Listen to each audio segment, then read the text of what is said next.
Hello everyone. I thought I would start the video with my little helper here. She wants to be part of what we're doing.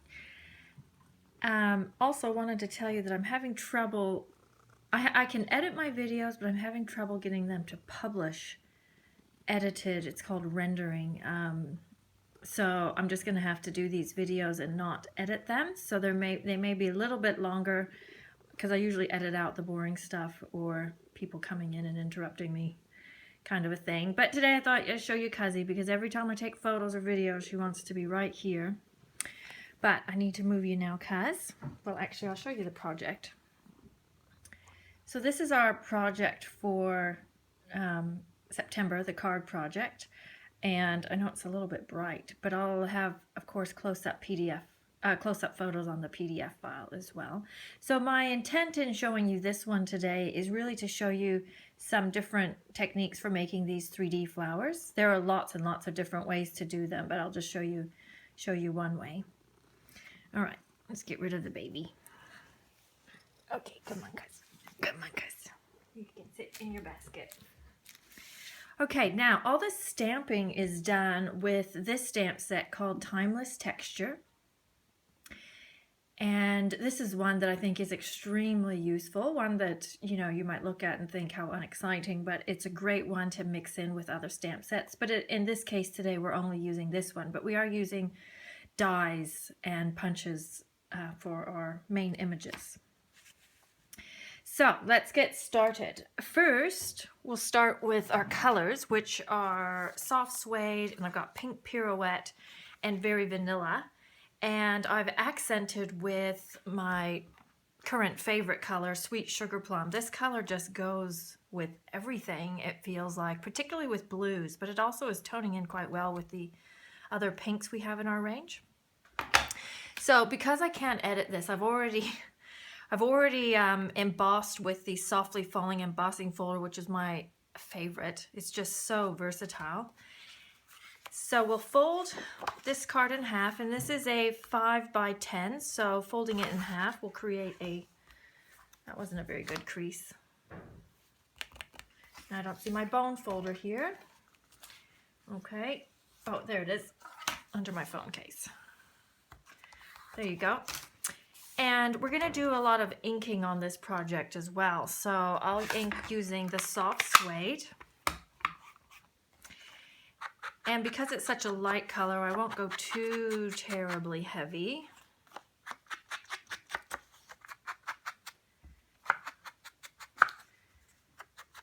And I also just kind of brought it in a little bit here on the bottom. So I'm choosing to put the dots more at the bottom this time. It also looks quite cool to have it at the top, like they're falling. It's just very versatile. And we'll go ahead and put this on our card front. Like so. This is a 5 by 5. I might not have finished my sentence earlier. Okay, and then we will stamp. This little piece is what we're going to put all the flowers and things on. So we'll get that ready and stamp it up. So I'll use crumb cake here and just do some edging. This is using the kind of a grungy edge stamp in that same set, Timeless Textures. And then I decided the sample that I was doing had too many dots. So I'm going to try this little grid one on this one, and then we'll see which one we like better. It doesn't matter if it's not perfectly lined up because it's mostly going to get covered with the flowers and things. Okay, we'll just edge around that as well. It's kind of fun making two of the same project because you can try a few different ways and see what's going to look better. And oftentimes it's not that it looks better, it's just what you prefer, but they usually both look just fine, really. Okay, now, so we've got these two pieces, and I want to put this onto here with dimensionals, but first I'm going to tie the ribbon around. So I'm using the Sweet Sugar Plum ribbon. See how nice those go together so well. And this is my age-old ribbon technique, so hopefully you've seen this in person, but if you haven't, you can just watch this little bit of the video over and over. So I do a reef knot. Well, first of all, actually, I cut a length, depending how wide your piece is. Here I've done it about a little more than 2 times the width. But of course, if you're doing something really wide, you would only need to cut it, I don't know, maybe 6 or 7 inches longer than the piece. So you need about that much extra to be able to tie your knot and wrap it around the back. So you will go, see now I have trouble with right and left. You'll go right over left and then pull it under through the hole and then pull these tails quite long and then go left over right and pull this right one through that hole there in the middle. Now when you get to this point, this is where people tend to go wrong.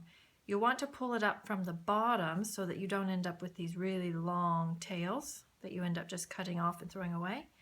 You also need to, as you're pulling it tighter, keep hold of these two, the tails, because if you just let go and pull it, then they go every which way. Then we'll need to cut them. These are not my best ribbon cutting scissors. In fact, they're terrible. I'll grab my good ribbon cutting scissors.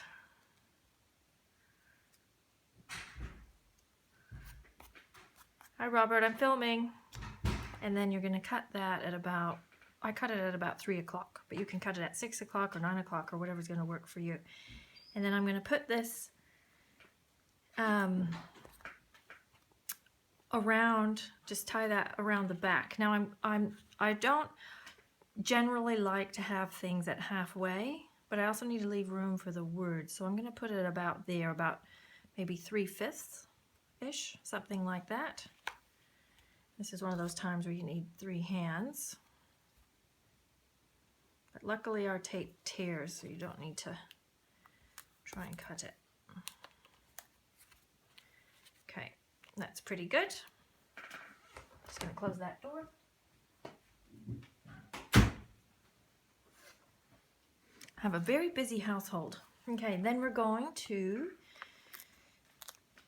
put dimensionals on the back. And usually with kind of bigger pieces, I'll put one in the middle and then pull the backings off of these. Throw them on the floor or the table. They tend to just stick everywhere. Okay, then that goes on wherever you want it to sit, but I'm going to put mine about like that. Now, then we're going to put the word on, and I've already die cut these. This is from, now my die, as you've seen before, are just a big mess, so I'm just going to show you in the book. This is from the Hello You Thinlits, which is on page 192, and you've got happy, you, hello, and thanks. All very useful dies, both for scrapbooking and for card making. So I've cut those out. And take a minute and get rid of these little hairy bits around the edges. They're just kind of annoying. And when I see you in person, I have a funny story to share about those with you. Then we'll use our fine tip glue pen. And just put some bits of glue on there. Oops, probably a bit much there, but that's okay. You don't need to coat the whole thing, but just some of it needs to be stuck down. That's probably enough. Okay, now then this particular glue, well, the dispenser is wonderful and the glue is good, but it just doesn't dry immediately, so you need to just kind of hold it and let it set for a minute. I'm just going to put the lid back on. If you don't put the lid back on straight away with the pin in it, then it tends to dry and clog up the nozzle. All right, now the next thing we'll do is the technique part, the actual flowers. So I have cut 4 flowers with the pansy punch, which is this punch here, and 1 flower with the petite petal. These are both extremely useful punches. And again, we'll use some different texture stamps from the Timeless Textures stamp set. And I'm going to use the Sweet Sugar Plum and just stamp one of the big flowers and the little one with the dots, and you can go over it multiple times, and I'm going to actually do both sides. And these don't have to be perfect, obviously, as you can tell, and it's fine. And then I'm going to use Blushing Bride, even though our paper is Pink Pirouette. Blushing Bride's just a little bit darker. And I'll stamp this flourish stamp onto the flowers. Okay. Now, if you want to, you can go back through with this edge stamp and just kind of edge each of the flowers.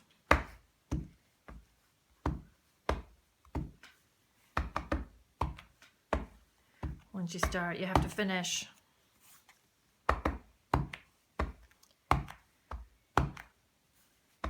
Okay, it's looking probably really messy right now. Oops, one more thing. And then we'll ink up the edges of the flowers. This is, of course, if you want the vintage look. If you prefer to have it clean and tidy, then I would do more careful stamping, or even use printed paper and then skip the textured edges and the this inking, or maybe do it in crumb cake instead of soft suede so it's lighter. All right, now from here we're going to take one of our spritzers. I know it looks slightly blue. I tried to clean it, but oops. Okay, that didn't need to come off. Okay, it is blue. That's all right. And we'll just spritz these with water. So you see the ink's going to kind of run. I'm going to set those aside for a sec. Get clean paper. That's why I was saying don't worry too much about the stamping, because it's all going to just run together anyway. And you can let it, you can put more water on it and let it run even some more if you want. Now I'm just going to take each of these flowers and squish them up like so. You could take your heat tool to them. I'm just going to kind of work with it wet just for convenience while doing the video, but I'll show you a finished one. Okay, then, oops, I'm going to use Tombow. You could use a hot glue gun if you prefer. Perhaps if they're still wet, a hot glue gun would actually be better. And you can kind of twist the little petals, just get them, have some shape and character to them. Now I'm going to put a little pearl in the middle, although it probably won't stick very well because the paper's still quite wet. Okay, it didn't stick at all. There we go. All right, and then we'll take these other flowers. It's all right if they tear a little bit.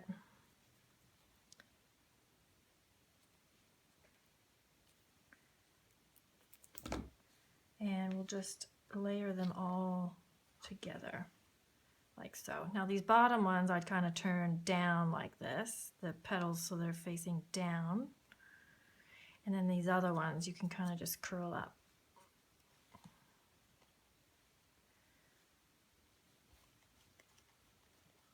Okay, so it would look something like that.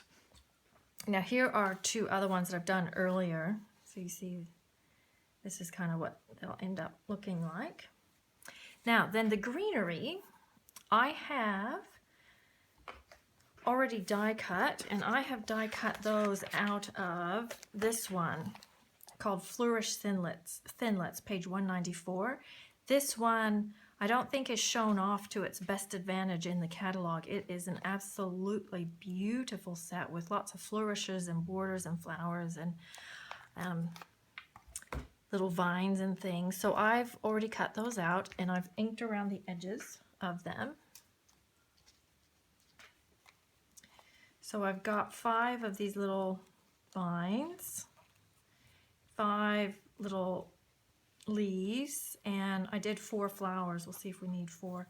So the vines I did in Pear Pizzazz and the leaves in Old Olive, just so there was a bit of contrast. And then the flowers I've done in So Saffron. So basically what we'll do is just layer the flowers on. I'll start with that one. This is the wet one. And then that one. And then that one. Okay, then we'll just use the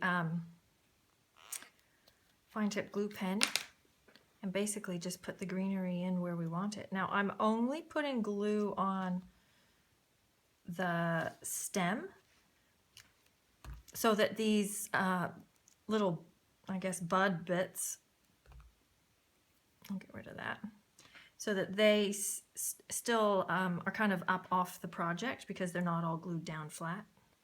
So it's just kind of the base that's stuck down. I think that's a nice way to get some texture into your project. Okay, I'll do one down here. Uh-oh. Here comes the cat. Maybe like that. Okay, you're right in my light, sweet pea. Can you sit on my lap? Okay. There she goes. This will make it harder. Okay. All right, I hope you all are cat lovers. Can you please go sit in your basket? There you go. Oops, wrong glue. Oh, I've got cat fur in my fingers. Okay, then you want the leaves or the little greenery bits to kind of stick out off of the your little rectangle piece. That just gives it, I think, a little more interest. And then we'll put the little leaves on. And I think those go well with the kind of along with the vine bits. Whoops. Except I might do one just up here in the corner, like so. And again, I'm only just putting it right down the center. And then this one we'll put in there.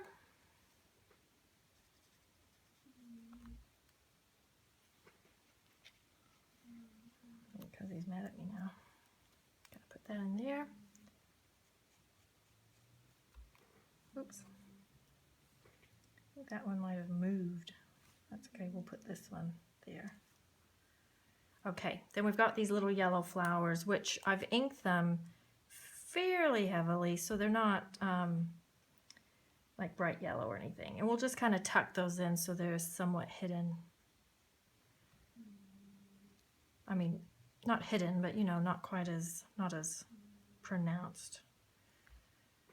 Okay, we'll put that maybe, oops, in there. Okay, now this fourth one I'll put inside the card because I think that's enough for here.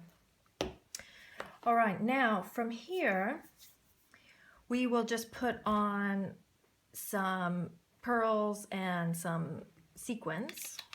So I've got a couple things. I've got the enamel dots in the Sweet Sugar Plum, which I think would be nice to bring that color through. Just a little bit of contrast in light and dark colors. Put 3 of those on. And then we can put some pearls on. And I like to use these medium and the small ones. These are my favorites. So you have some on the little rectangle and some coming off. I find the less you think about this, the better it tends to work. We'll do some down here. Just put them on. Maybe one right there. Okay. And then last thing is I'll add just a few gold sequins. So I'll put one here. So it's best to put the glue on and then put the sequin where you want, sequin on top of the glue, and then I'll put one right there. So we'll do 3.